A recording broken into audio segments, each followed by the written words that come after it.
Bem-vindo aqui em mais um vídeo que nós vamos conversar sobre algumas informações interessantes que nós captamos, que estão correlacionadas, essas informações, com aquelas empresas que fazem parte da carteira do canal e também por publicações diretas vindas dessas empresas. Vamos dar uma olhada o que foi que o seu Barsi viu em Banco do Estado do Rio Grande do Sul e como foi feita a última classificação de risco do IRB-RE. As duas ações fazem parte da carteira do canal. Hoje é dia 7 de setembro de 2024, agora são aproximadamente 10 horas e 10 minutos da manhã. No dia de ontem, sexta-feira, o mercado deu uma bela recuada aqui de 1,41%. O Ibovespa acabou por fechar a 134.572, tendo batido na mínima em 134.476. Então ele fechou do lado da mínima. Veja que o IRB ele cai 3,48%, fecha a R$ 49,89, tendo chegado na sua máxima a R$ 52,35. Então, na verdade, o IRB está sinalizando que ele está ficando nesse patamar aí, entre 48 e 52 reais. Veja que ele tem uma oscilação muito grande no seu preço, apresentando uma volatilidade que até dá para considerar normal, tendo em vista o crescimento muito rápido que ele teve. Nós compramos a ação do IRB da última vez, esse ano, a R$ 28,50, agora ele está batendo aí nos 52. Se ele chega a 56, praticamente dobrou o preço da ação da última vez. Então, é uma subida muito rápida, é natural que a gente encontre essa oscilação. O Banco do Estado do Rio Grande do Sul, na sexta-feira, no dia de ontem, fechou a R$ 12,67, caiu aqui 1,4%, sendo que, questão de 2 dias atrás, ele tinha subido mais de 5% no dia. Então é curioso, né? Aliás, ultrapassou os R$ 13, chegou a bater R$ 13,33, agora R$ 12,67. Quando tiver em 12 baixo ou 11 alto, passamos a olhar de novo para Banco do Estado do Rio Grande do Sul. Com relação ao IRB, ele emitiu esse comunicado ao mercado. Veja que esse comunicado ele sai no dia de ontem, dia 7 de setembro de 2024, que é o relatório divulgado hoje por agência de classificação de risco, a AM Best Rating Service, que divulgou o seguinte: revisou a perspectiva da companhia de negativa para estável. Então muda a visão pelo menos dessa agência de risco, e ela manteve o rating aqui da força financeira no A-, que está no nível excelente, e o rating aqui do crédito do emissor de longo prazo também está no excelente. Mas acho que a parte interessante está neste comentário aqui, que faz parte do relatório. A perspectiva estável é fundamentada na expectativa da AM Best de que a solidez do balanço patrimonial, nós trouxemos aqui, né, a gente debateu aqui no canal, da empresa permanecerá nos níveis mais fortes, apoiada por uma tendência sustentada de melhoria de seu desempenho operacional e pelos benefícios das iniciativas implementadas pela administração. Então, na realidade, né, o que aconteceu é que nós esperamos, quando ela entrou no processo de reestruturação, nós esperamos que a empresa, né, o IRB-RE, ela acabasse por consolidar essa parte de modificação nessas iniciativas implementadas pela administração. Foi quando nós passamos a comprar as ações. A ação ela teve um grupamento de 30 ações em uma, mas antes desse grupamento, uma ação chegou a estar cotada a 75 centavos, que é quando nós vimos que tinha um descompasso entre o preço da ação e o resultado dessa reestruturação. Então nós começamos a comprar, colocamos na carteira como uma ação de oportunidade, e nós vimos aí então ela mais do que dobrar o seu preço nos últimos tempos. Deu uma última caída agora porque o mercado fez uma avaliação bastante equivocada em relação à tragédia natural que aconteceu no Rio Grande do Sul, achando que seria impactado. Foi quando nós voltamos a comprar o IRB. Então ela fica lá dormindo na nossa carteira, aqui a carteira aberta do canal, como uma empresa, uma ação de oportunidade, o papel de oportunidade, e que vem dando os resultados. Acredito que a partir de 2025, 2026 já volte a pagar proventos. E o IRB, aliás, é um papel que nós não compramos em função das escolhas do seu Bárcia. O seu Bárcia comprou a R$ 3,50, nós só depois de baixar de R$1.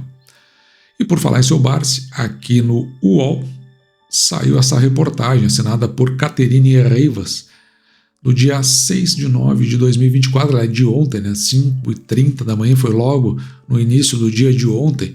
Então veja que o bilionário Bárcia tem 2 novas ações queridinhas, isso segundo eles, né? E ainda faz um levantamento, será que são boas para dividendos? Quando a gente começa a ler essa reportagem aqui, eu achei ela bastante interessante, porque ela já vai direto ao assunto. Faz uma prévia sobre o seu Bárcia aqui no primeiro parágrafo, eu vou deixar isso aí por conta de você, se você se interessar pela matéria, porque o fato aqui é o seguinte, ó. Em vídeo recente, que foi publicado pelo AGF, Ações Garantem o Futuro, empresa que a filha é sócia, o seu Bárcia revela as companhias que estaria comprando. E aqui eu achei interessante, ó, e quais foram suas decepções na Bolsa de Valores. Eu acredito que decepções talvez nos últimos tempos. Esse parágrafo aqui, pode ver que eu deixei ele marcado todo em vermelho, né? Salientei esse parágrafo, porque aqui está respondido isso, as empresas que ele escolheu e aquelas com as quais ele se decepcionou. Mas tem algumas inconsistências, eu já vou tentar esclarecer isso aqui. Porque por conta da reportagem e não por conta de eventual fala do seu Bárcia. Mas entre as novas aquisições estariam então o Banco do Estado do Rio Grande do Sul e a CSN, que é uma companhia de mineração. Esses são os papéis então que o seu Bárcia vem comprando. Ele deve direcionar essas empresas, ou para essas empresas, os recursos advindos do fechamento de capital da Cielo, então aqui está uma das decepções dele, e a outra, a AS Brasil. Eu não tinha papéis da Cielo, mas ainda tenho da AS Brasil, consequentemente está na mesma toada, né, em termos de decepção com a AS Brasil. Mesma coisa aqui do canal, neste caso específico. Além dessas ações, segue no radar de compras a Caixa Seguridade, e aqui é curioso, está no radar de compra dele a Auren.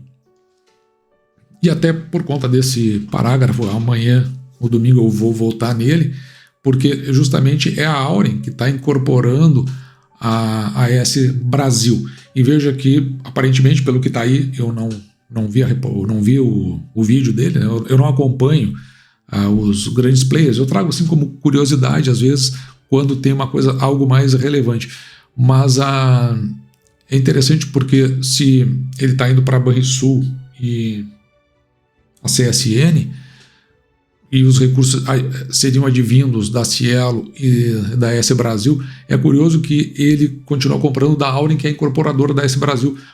Para mim, no momento hoje, faria muito mais sentido, né, já aproveitar o momento que está e fazer a troca de ações Auren AS Brasil, porque eu acho que ia sair na relação de uma por uma muito mais vantajoso do que a própria companhia está oferecendo lá, ou vai oferecer lá em novembro. Mas aí deixo para avaliação de cada um. Então veja que essas duas empresas, nas quais ele já vinha investindo de forma consistente há algum tempo, ele está falando aqui da Caixa Seguridade, da Auren, ele também estaria recomprando Isacetep, ação na qual possui posição, mas tinha vendido alguns papéis para usufruir de movimentos do mercado. Então, às vezes, né, quem acompanha esses grandes players, é difícil, às vezes, a gente entender o que está na cabeça. Então, ele está tirando de um papel, colocando em outro, ele tem uma visão. E a gente seguir esses mesmos passos aí pode, muitas vezes, ter uma consequência desagradável, porque você repete sem ter a mesma concepção do que de fato está acontecendo. E é por isso que vem este outro parágrafo. Imitar cegamente a carteira de um bilionário pode, né, não ser um bom negócio. O investidor precisa entender os fundamentos por trás das empresas. Tá, tudo bem. Eu acho que o fundamento é uma coisa meio banal, assim. Não é a parte principal. Claro, se você é um investidor iniciante, você vai ter alguma dificuldade. Mas à medida que o tempo passa, esses fundamentos não são a parte principal. A parte principal da empresa vai estar no seu projeto E a parte mais difícil mesmo, de fato, é quando esse projeto está conectado com o cenário, se tem alguma coisa, se tem alguma relação que deixa confortável o projeto. Porque você olhando esses fundamentos, claro, você vai entender a companhia e essas companhias, como elas se adaptam ao seu momento, o momento aqui ele está falando do momento do investidor, seu momento de investimento. Mas eu acho que tem um sentido isso aí, mas eu acho que o mais importante é você estar confortável com o projeto e viu que o projeto está encaixado dentro de um cenário que é consistente. Aqui é mencionado, né, que a coluna, no caso, eu acho que quem trabalha para construir as informações da coluna entrou em contato com alguns analistas e traz a visão deles sobre esses ativos. Quando se fala em analista, dentro dessas reportagens que são mais específicas, aqui no caso não é a mídia especializada, é uma mídia geral, é uma mídia do mainstream. Quando eles falam em especialistas, é como se no mainstream lá se falasse dos... aqui quando falam dos analistas, é como se lá no mainstream se falasse dos especialistas. Então eles vão buscar alguém para fazer a construção da ideia por trás. Então veja aqui, eu vou falar do Banrisul, não vou falar da CSN, né, não faz muito sentido, mas o Banrisul, ele é previsível. Então começa assim. Banrisul, Barsi, aliás, destaca que com a saída da Cielo da Bolsa, ele precisava substituir por um papel que também faça pagamentos trimestrais. Então, talvez essa aqui tenha sido de fato a lógica dele, isso ele deve ter falado no vídeo. Ele considera, né, que o Banrisul tem uma regularidade na distribuição de proventos e também tem uma estrutura societária enxuta. E é verdade mesmo, se você for olhar ali como está a estrutura societária, ela é bem curtinha, sendo que o maior acionista da empresa, do ponto de vista de influência sobre a empresa, é exatamente o Estado do Rio Grande do Sul. Então ele é o maior acionista beneficiário da política de distribuição, e veja que ele diz aqui, o Estado do Rio Grande do Sul detém mais de 98% das ações ordinárias. Então, quando vai para uma assembleia, porque a ação ordinária ela dá direito a voto diferente da ação preferencial, o Banrisul ele vai fazer o que o governo quer. E quem é o primeiro a ser beneficiado com isso é o próprio Estado do Rio Grande do Sul. Além disso, também tem maioria nos papéis preferenciais, ou seja, nas ações preferenciais. Aqui no caso do canal, nós compramos a ação do Banrisul, a ação preferencial de classe B, BRSR6. Segundo o seu Barsi, né, é uma entidade que você pode comprar confiantemente, porque já tem mais de 90 anos de história. Ele olha muito para isso, né, o histórico, o tempo de duração da empresa. Eu também gosto de olhar para isso. E ele acredita, né, que vai continuar proporcionando bons resultados. Aqui tem outro parágrafo que eu fiz um destaque em vermelho, porque aqui ele está olhando para o projeto e está trazendo o projeto para conhecimento público, né?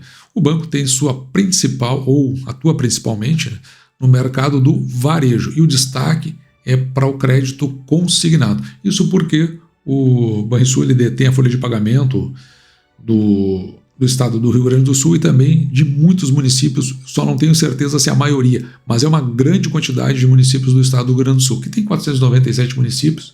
Eu acredito que é o banco que tem mais folhas de pagamentos municipais, mas acho que talvez não seja a maioria, mas com certeza tem mais de 200 municípios do qual ele detém a folha de pagamento. Por conseguinte, na concessão de crédito, ele vai ter foco nessas pessoas, e o consignado a gente sabe, né? Vem um desconto direto no contra-cheque, portanto o risco fica muito mais, fica reduzido nesse quesito. Veja aqui o consignado na carteira de pessoas físicas e também aqui o capital de giro na carteira de pessoas jurídicas, que é o foco que ele dá, principalmente quando se tratando, né, de pessoas jurídicas na questão do capital de giro. O seu Barsi ainda diz aqui, a minha predileção recai sobre as ações preferenciais classe B. Por que isso? Porque as ações classe B, elas pagam mais proventos na proporção do que as ações classe A, que são a BRSR5, porque essas ações elas têm um número reduzido no mercado e elas custam mais caro. Então, mesmo que se distribua de valor igual, você está pagando mais caro pela ação classe A. E como a ação classe A ela tem um número muito pequeno no mercado, ela tem menos liquidez, então ele fica de olho na liquidez. E você com o tempo vai ver a importância da liquidez, porque no momento que você precisa se desfazer de uma ação para entrar num outro negócio, numa outra ação, é importante que você vá vender e tenha quem compre essas ações. Se ela não tem liquidez, você ficaria muito tempo amarrado até que seja feita uma venda. Mas vamos aos fatos aqui, o que dizem os analistas. Então aqui, segundo esse primeiro aqui que está sendo entrevistado, ou do qual você está colhendo informação, é um banco com desconto. Ele coloca aqui um dividend yield, retorno em dividendos generosos de 9%, ele coloca 9% para os próximos 12 meses. O banco tem seus riscos. Bom, vamos ver o que ele considera riscos aqui. Mas a avaliação é convidativa, proporciona uma boa margem de segurança ao investidor. A recomendação desse analista aí é de compra. Mas aqui eles têm seus riscos, por enquanto ele não menciona. Pode pagar, segundo esse aqui, bons dividendos. Ele também recomenda a compra para ação preferencial classe B e ele coloca um dividendo anual aqui de 8% nos próximos 12 meses. Eles têm os estudos deles, que não necessariamente convergem com os estudos aqui do canal. Veja que o nosso dividend yield aqui está em 6,13%, considerando o preço da ação de R$ 12,67 e com a possibilidade do pagamento de apenas 77 centavos neste ano de 2024. Então tem aí uma série de fatores. Primeiro, uma mudança de direção do banco, uma presidência. Eu já falei aqui em outros vídeos que é mais pró-sistema, A gente chama isso fisiológico, porque na realidade está há muito tempo já comandou a antiga extinta, Caixa Econômica Estadual do Estado do Rio Grande do Sul, também já teve à frente do Banrisul em outras épocas, e é de partido fisiológico e não tem o foco até por uma questão ideológica, no pagamento de proventos. Claro que na outra banda, do outro lado, tem o principal interessado, que é o próprio Estado do Rio Grande do Sul. Então a gente já mais ou menos via que isso poderia haver um encolhimento nesses proventos a serem pagos. Além disso, veio essa catástrofe natural, derivada da enchente, e consequentemente o banco teve que se reposicionar.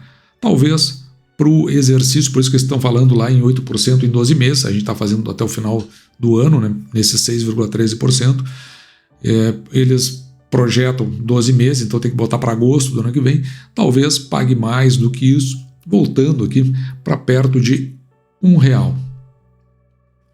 E aí sim nós vamos passar na direção desses 8%.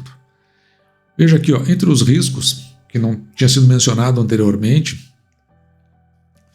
está a competição no crédito consignado. O mercado que ficou mais acirrado depois da entrada do Nubank. Aqui tem um detalhe, nessa questão aí. Esse é o problema, às vezes, a gente não enxergar as coisas do ponto de vista regional.